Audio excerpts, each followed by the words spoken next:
Now fastest. Okay, and color is the same for the slowest lap. Color, let's pick it again.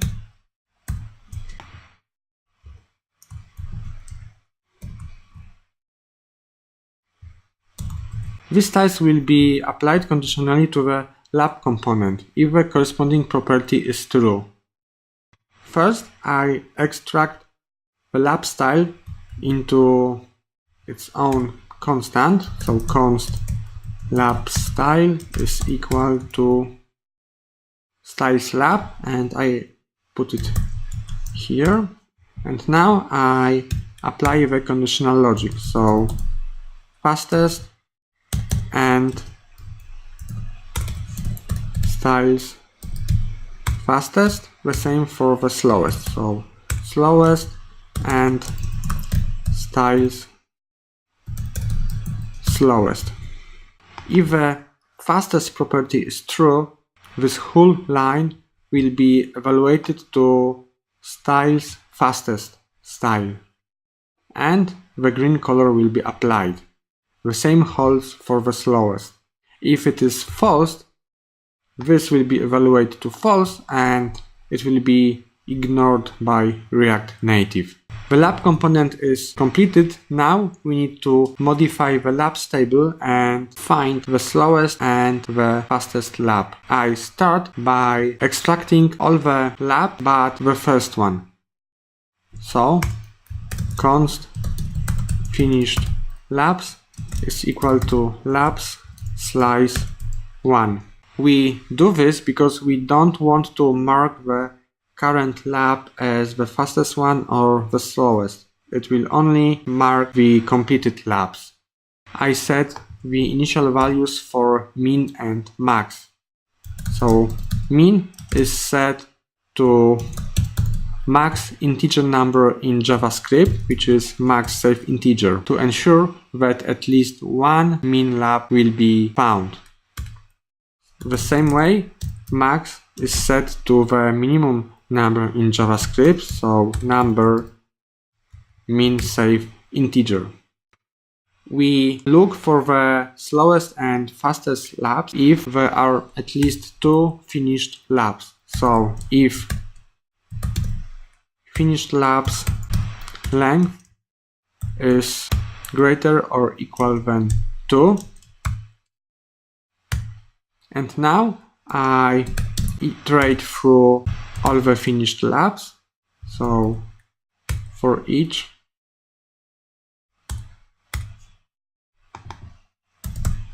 lap, okay, and if lap is smaller than min, min becomes lap, and the same for max. So if lap is greater than max, max becomes lap. Let's save it. Okay, min is read-only. Of course, we should use let here because it is not a constant value. Now I can test for being the slowest and the fastest lap from the lap component. So slowest when lap is equal to min. Okay, we've got invalid property style colors applied to view. Okay, this is because the slowest and fastest should relate to the text and not to the view component. So here we should leave styles lap, and now I change this to lap text and I can apply the style directly to the text elements, and it should be a single lap. And now you can see that the slowest lap is highlighted with red color, but in fact it should be the fastest one. Okay, because slowest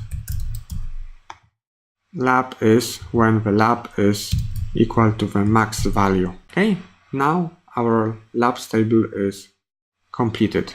We are ready now to handle user actions. The first step will be to design component state. In React, we use state to control the data that changes over time.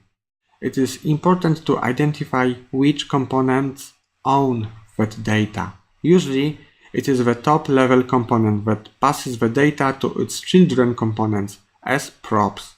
In our case, all the data will be owned by the app component.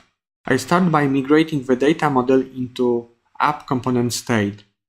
The initial state values are defined inside component constructor. So let's start with implementing the constructor.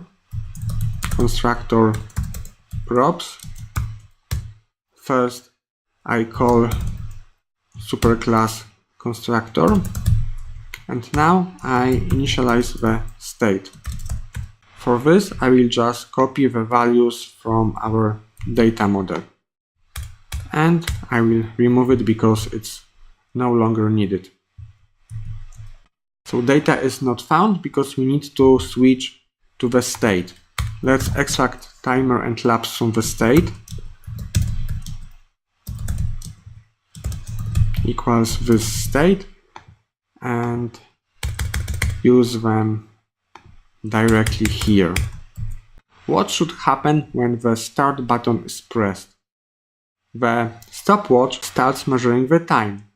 To calculate the duration, I need to store the time when the measuring starts. I add the start property and initialize it with value 0. It will represent the stopwatch not measuring the time in the very moment. To calculate the duration, I also need the current time. Let's call it now and initialize with 0 as well. I put it into state to trigger the app re-render when the value updates. When I subtract start from now, I get the timer duration. I don't need a separate timer property. I also make the labs array empty as we have no labs when the application starts. So instead of timer, I put here now and start, and timer is equal now minus start. Start and now will be represented as a number of milliseconds since the epoch time, which is January the 1st, 1970. This is what getTime method of the date object returns in JavaScript. Now, when the state is designed, handling the button actions is easy. First, I define a start method. I pass it as the property to the start button. So let's split it into multiple lines first. And I set on press is equal to this start. I need to add the support for on press in the round button component. Okay, so I add on press property. I will use touchable opacity to render the round button.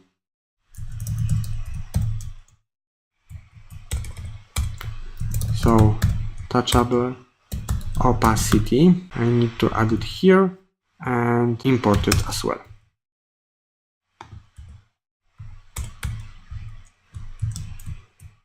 Let's split it into multiple lines so that you can see everything. Okay, now I pass the onPress property to the touchable opacity. So onPress is equal to onPress. When I press the button, you can see that it becomes transparent. This is how touchable opacity works. It makes the component semi-transparent to give you feedback that it was pressed. I want to decrease the default opacity, so I will set active opacity to, let's say, 70%. Now it looks better. Now the final step will be handling disable button. As you remember, when we start the app, the lab button is disabled by default. So let's add another Boolean property that will tell us if the button should be disabled.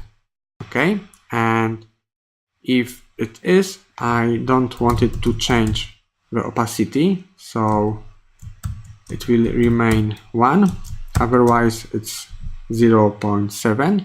Also, when it is disabled, I don't want to call the onPress callback, so it is called only if the button is not disabled, and then onPress. Okay, I misspelled here, disabled. Good. Now let's get back to the start method. I get the current timestamp and set state start and state now with it, and also create a single initial lab. So const now is equal to new date get time. Now I call this set state. Now start is equal to now as well, and for labs I create a single element with 0.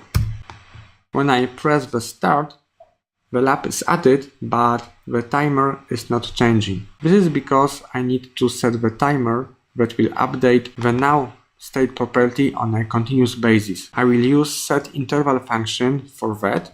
This timer is equal set interval, and inside I call this set state, and now becomes new date get time. Okay, and I want to call this method every 100 milliseconds. Now when I save and press the start, I got an error. This is because I haven't closed the parenthesis here, and I shouldn't have this here, but here. Okay, let's press start again, and you can see that the main timer is measuring the time. Let's make the stop lab updated. I will add the current timer to the value of the first lab. So first let's pass the timer to the labs table component. So timer is equal to timer inside labs table. Okay, I added to the lab if index is 0, so only for the top lab. Index equals 0. If so, we add timer to the lab, otherwise it's just lab alone.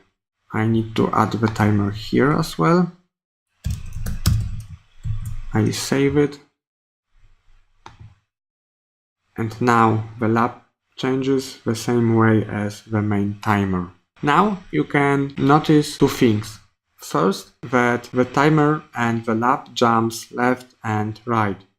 This is because the font that we use is not monospaced, so the digits have different width. Also, if any of the timer parts is less than 10, it's not added with zeros. Let's fix both of these problems. First, I will define a simple pad function, so const pad is equal, it takes a number as a parameter, so if number less than 10, I will return 0 plus n, it should be question mark here, otherwise I return just n, and I should add it inside a timer component, so here. Okay, and now let's pad each of the values that are printed. So pad minutes, pad seconds, and let's pad centiseconds. Now when I save, you can see that all values are padded. To fix the jumping of the timer left and right, I will set the width of each of the timer parts to the fixed value. I will start by wrapping full timer component into a separate view.